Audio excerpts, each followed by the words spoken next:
And a news update for April 10th, being recorded on April 9th, for the morning edition news for Tuesday, April 10th, 2018. All rights prohibited. A 4-year-old young little boy asked his parents, he kept asking and begging his parents to go underneath the house in search for requests for bugs, spiders, and oh my. And of course, upon when he went underneath there, they let him go underneath there, and he found what appeared to be was an empty bomb that was decommissioned, and all the components were moved out of the middle, and it was rusted all the way through, so it was basically unarmed. The mom, upon closer examining the bomb, saw that, but she also called to make certain the bomb squad to make sure that if she was right in her assessment, which turned out to be she was. The parents were a little shooken up because of what the little boy had discovered underneath the house. Apparently there was a naval officer that was retired who had a bomb that he placed underneath there and I guess forgot about it and moved away. And that's the bomb that was discovered by the 4-year-old little boy, while he was under there playing and searching for spiders, bugs, and oh my. Anyway, moving on to the next story. The little boy's safe. Parents are a little shooken up, but everything's okay with that situation. Next story. There was a girl who was a military veteran. Military person that was who died on 95 when she frantically went out of her car after the dog jumped out the window to go after it to frantically get it back in the car. Well, she got the dog, but they both got hit on the way back. And they say the girl was an animal advocate, and she was always good with people and always went out of her way to do things to would help anybody any way she could. She had basically the mind and the heart of a servant. Like we're told to be, to serve one another as Jesus serves us. And that's sort of like what she did. They plan to have a funeral for this young lady, or this lady in her 20s. They will have a funeral for her, I think tomorrow, I do believe. Next story. There is going to be warm weather coming up, and they're calling for severe weather possibly Sunday morning. Temperatures will be, however, on Thursday near 80 degrees or 82 degrees. Friday will be 80 degrees, and Saturday I think it's supposed to be Friday, it's supposed to be 82, and Saturday is 80. I just jumped the gun early. And then Sunday's going to be 75. But there's going to be some severe weather coming in early Sunday morning. So it will possibly be rocking and a popping out there on Sunday. So be in mind of that before you go to church, and be careful. And also, I'd like to tell you that the office up in D.C. where the lawyers were raided this morning. A couple offices of a couple different lawyers were raided this morning. One was Conan, which happened to be Trump's lawyer, and the other one was the DJ lawyer, the one that I called DJ. I just can't remember his last name. His office was also raided this morning by federal and FBI agents. We don't know as to full why that happened. It's a shame it happened to Trump's own personal lawyer, to say the least. But it is what happened. And also, we want you to lift up Mr. Thomas, who lives in our building here at Building 4. He fell about 2 weeks ago, and he's been in the hospital. He's been in rehabilitation therapy ever since. He had surgery because he fractured his left hip in 2 places. His bones were fractured, so they had to do surgery to make sure they're set right and make sure that everything grows right. And now he's in rehabilitative therapy. I think that he's in a home right now. That's where he's staying. But they plan, according to his niece, they plan to bring him back here in another 2 or 3 weeks. So keep him in your prayers and hope that his injuries that he sustained with the fractured hip on the left hip, 2 places, will heal and mend properly the way they're supposed to, and he'll have an advanced recovery. keep Mr. Thomas in your prayers this evening. I want to finish with a story. Sometimes parents are very mean to their kids, very selfish, and sometimes when they have mental problems, they will do things to their kids that cause them harm because they're cognitively they have mental illness and their mind isn't working right themselves. So they tend to take risks to put their kids at great danger sometimes without realizing the impact that it could have on them mentally for the rest of their life. Well, in this story, this is a story. I'm not saying this really happened, but I want to tell you stuff. I want to tell you the story anyway. They have portable electroshock machines that you can get. You can't go into a store and buy them at Walmart, but you can get them if you have seizures. And you can use it for other mental illness, like things that they're prescribed by a psychologist. They're portable, and you can have them in your home and actually perform this on a person if you know what you're doing. Like you can perform this on a person to use to stop a seizure. That's usually why they're used. Usually the person's head has to be shaved totally to be able to have this done. They can't have a head full of hair. And so if you know anyone that had their head shaved recently, and yet they didn't need to have their head shaved, then they probably have been electroshocked. Also, if they forget things that they normally didn't forget, it's probably because somebody had them electrical shocked. Look for the black marks, the burn marks at the base of the skull on the top of the head where the hair has been completely shaved off. Also look around the ear and the base of the skull, around the cerebellum region of the brain, the bottom of the brain, at the base of the stem, where it actually hooks up at the arch at the back of the skull, where the spine goes up into the brain, the skull cavity. That's usually where electrodes go too. And also, the person will also have sores in their mouth from where they bit down on an object due to a large amount of electricity going through there.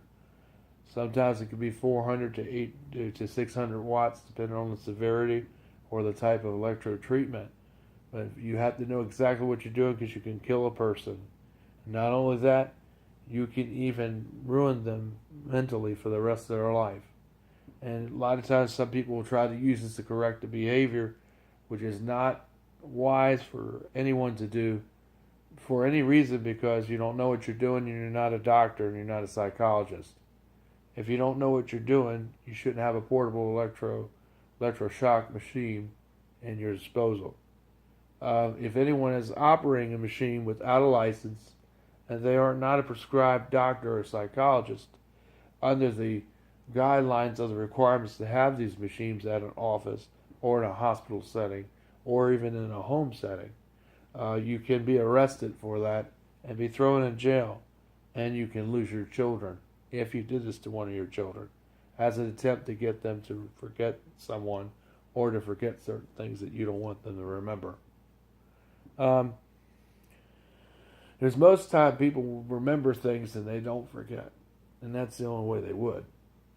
So if there's like they don't recognize you all of a sudden when they always did recognize you, they either have Alzheimer's or either they were electroshocked because their parent was obsessive and controlling and probably put them underneath of it. They had that done to them somewhere by someone private who had one of those machines in their home, and it was not necessary because the child didn't need that to be done to them. You know, child is a healthy teenager. Child makes good grades.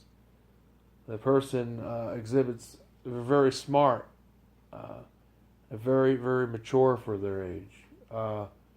They do a lot of good things. They're involved in the community. They do a lot of things around, and they're very smart, and there's no behavioral issues with this individual in this story. There's no problems that they exhibit, and there's no cause or reason for a person like this person at all to ever have electroshock done to them, because they don't deserve it, because they don't need it, and it's not necessary. Now, if a parent had this done to someone, whoever did this or administered this without a license, because it has to be under supervision of a licensed clinical psychologist or a licensed professional or therapist or counselor, even in a home setting. It has to be done with someone that has those classifications. And if they went somewhere and someone did it without that, they broke the law. Secondly, like I said, if you see those marks on their skull at the base of where the spine goes up into the skull, that's usually where electrode goes. Also, 2 go on each side of the head on top. And the person's hair has to be totally shaved off their head to have this done. So if you notice that they had hair and they don't have it, they probably were electroshock, because you have to remove it all. And they actually bite down on a thing that actually shoots electricity in their mouth. I mean, this is not something you do to someone unless it's something that's really needed in a real severe situation. And this is not no severe situation that this person needs to have that done. So they can forget somebody or forget certain things, because they don't need to be forgetting things. And they don't have to have that done because they don't deserve that type of thing. Because they don't have a problem with behavior, and it's not a problem like that kind of nature. And if anybody did that to their child, they ought to be ashamed of themselves.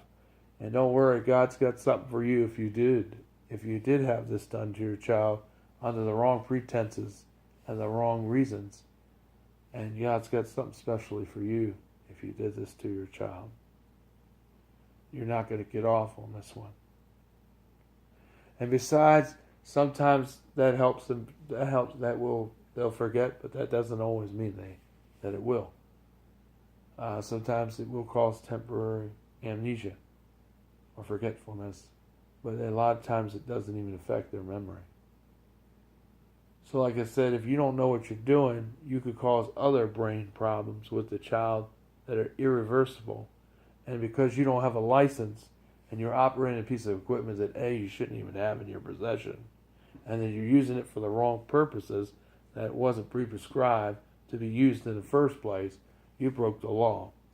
So therefore, you have done this. If you know anybody who's done this, please contact your local police departments or your local social services department. And if they're in school, contact the school counselor or nurse on staff or both. Please be on the lookout for that.